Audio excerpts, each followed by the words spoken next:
Government has no other end but the preservation of property. The reason why men enter into society is the preservation of their property.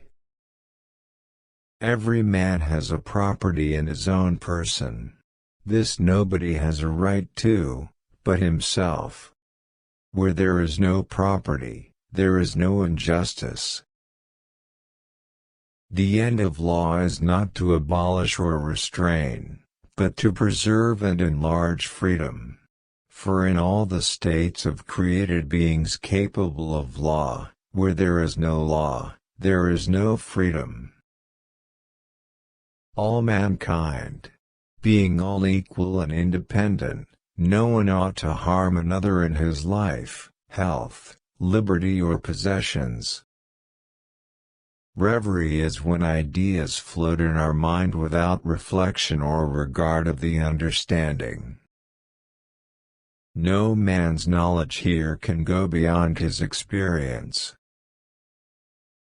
Education begins the gentleman, but reading, good company, and reflection must finish him. Where all is but a dream, reasoning and arguments are of no use, truth, and knowledge nothing. Reading furnishes the mind only with materials of knowledge. It is thinking that makes what we read ours. The improvement of understanding is for two ends: first, our own increase of knowledge; secondly, to enable us to deliver that knowledge to others.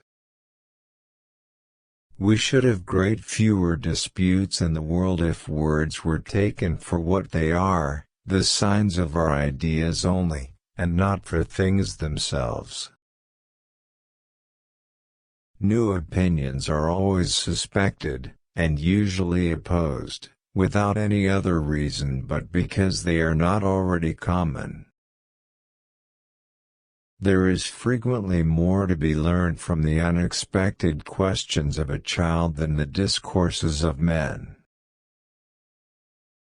There cannot be greater rudeness than to interrupt another in the current of his discourse.